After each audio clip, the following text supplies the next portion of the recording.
Alright everyone, welcome back to another video. Last time we left off with the Great Depression, talking about the Great Depression and from the late 1920s, early 1930s, and how it affected the United States. We are now, it also does talk a little bit about how it affected the world, but more in just how that also affected the United States. But we're now on to Franklin Roosevelt and his New Deal.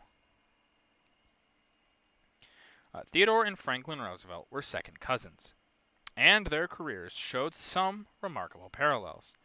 Both had been Assistant Secretaries of the Navy, both were governors of New York, both had been candidates for Vice President, Theodore successfully, Franklin unsuccessfully.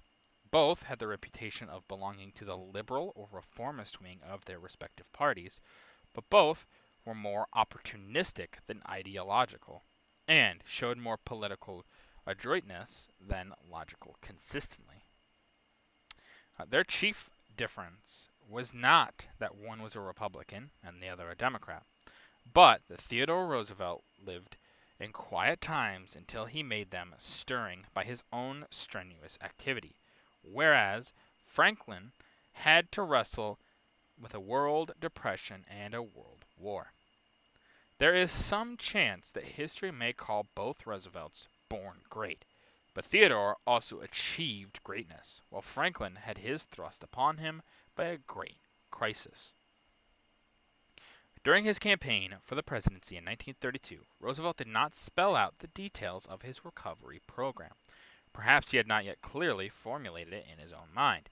Certainly, many people thought, as did Walter Lippmann, that this quiet, amiable man was no tribune of the people and no enemy of entrenched privilege. Furthermore, Roosevelt had been crippled by an attack of polio, which had almost forced him out of politics. In his inaugural address, Roosevelt sounded a note of confidence. He pointed out that American resources were as great as ever, and that the nation had nothing to fear but fear itself. During his so-called 100 days, he urged Congress to adopt an unprecedented number of emergency measures. Collectively, these were called the New Deal, from a phrase of Mark Twain's, although it reminded some people of Theodore Roosevelt's Square Deal and Wilson's New Freedom. To provide jobs for the unemployed, he suggested the Works Project Administration, the WPA, and the Public Works Administration, the PWA, and the Civilian Conservation Corps, CCC. The National Recovery Act, NRA, had a broader aim: to organize a code of fair practices for each industry, to shorten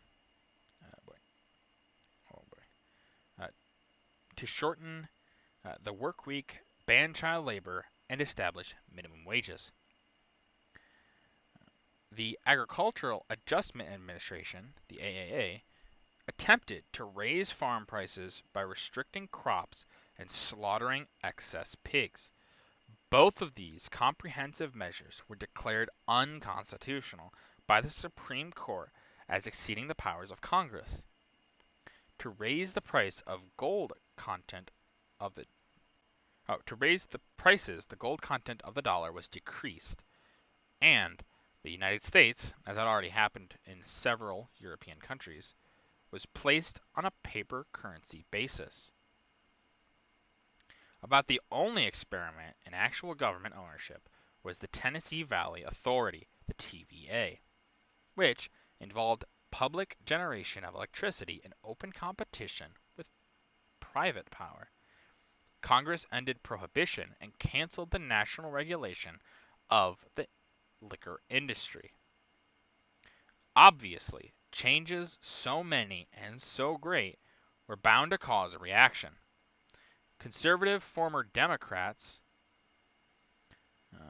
including their national candidates in the previous election, Davis and Smith, seceded from the party. A Liberty League was organized to oppose Roosevelt's liberalism, not the only time in American history when contending factions have both appealed to liberty. When Roosevelt tried to override the decisions of the Supreme Court by enlarging the court and thus giving the president a chance to appoint new men, Congress balked on the grounds that this might undermine the independence of the judicial branch of the government. It was the president's first major defeat. Later, however, deaths and resignations of some judges and the shift in opinion of others enabled Roosevelt to achieve his aim by other means.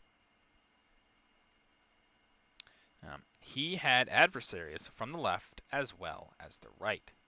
Not only the Socialist and Communist parties, whose opposition might be expected, but there was also a strange catch-all Union Party led by Gerald L. K. Smith of the old Huey Long machine in Louisiana.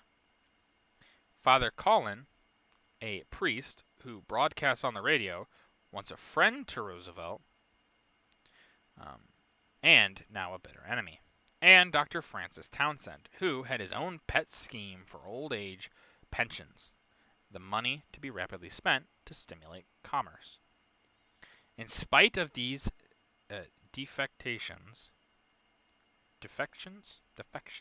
is the word, Roosevelt was easily reelected over Governor Alfred Landon of Kansas, the Republican nominee, in a sweep as unexpected to the victors as to the vanquished. Roosevelt carried 46 states, leaving only Maine and Vermont obdurate. The Depression was not quite over, but the recovery was sufficiently marked to give Roosevelt an unprecedented triumph. The Democrats had achieved a new majority by putting together their three traditional elements: the Solid South, the party machines in the urban East, and the rural radicals of the West. With the bulk of the poor, the foreign-born ethnics, and the blacks hereto Republican, but grateful for new jobs. Yeah, so President Franklin Roosevelt, quite an interesting president. For most of American history, since he's been president, obviously, he's been looked at as quite a decent president. Although more modern times, he's kind of fallen some in his adoration. Part of that has to do with the New Deal itself. The New Deal, while a lot of people look to it as helping Americans, there's a lot of evidence that it didn't really do much, and actually the market was actually fixing itself to some degree. There are definite programs that were added that were good, but you can look at some of the negatives of him, mostly the stuff with the Supreme Court, as being kind of his big downsides.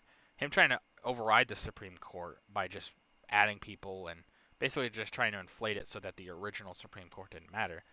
Pretty bad. I'm just going to be honest. Just pretty bad.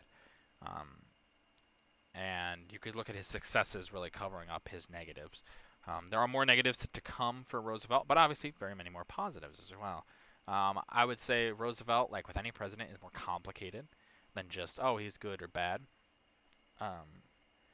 But yes, definitely more complicated as a man and as a president.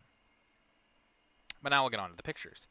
At the left here, Franklin Delano and Eleanor Roosevelt with Mr. and Mrs.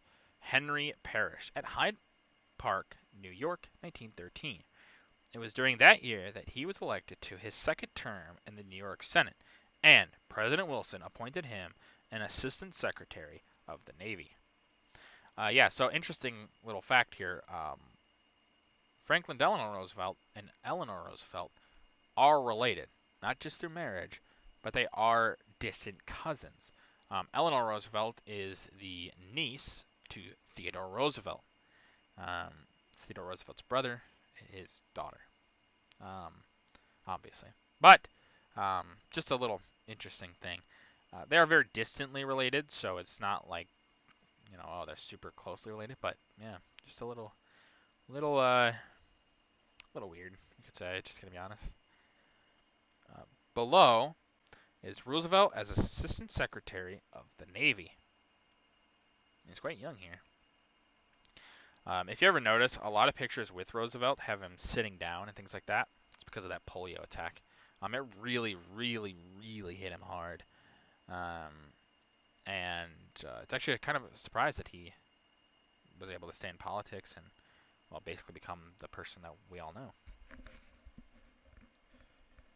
At the right here is the Works Projects Progress Administration, the WPA. Workers, grade 3, runways at the Charlotte, North Carolina airport, April 1936. Yeah, these are one of those programs that I was talking about, the WPA. Definitely a good idea. Maybe overdone by Roosevelt and his fellows. Um, Having people work for the government can help quite a bit because the government's then paying them, so then they have jobs. If they didn't have jobs before, then they are able to more stimulate the economy, help try to fix the depression. So not a bad idea. Um, there's give and take with it that should have happened. It did not, and so it kind of became more bloated later on. But that's not necessarily Roosevelt's fault or anyone at the time. Um, it's more of a later people problem. And now the overleaf is WPA workers loading a truck with food debris. Louisville, February 1937. Yeah, this is once again one of those programs. Food debris, trash, things like that. Um, you have these guys just collecting stuff like that. Very simple, of course, very simple, but very effective as well as to getting new jobs into the system to help, like I said, stimulate the economy. So definitely a good program in some respects at the time, um, but at the time. But with that, that's going to do it for this video. If you guys like the video, leave a like. If you have any ways to improve on these videos, leave a comment down below. I always appreciate your feedback. And as always, subscribe. It really does help out the channel. Thank you.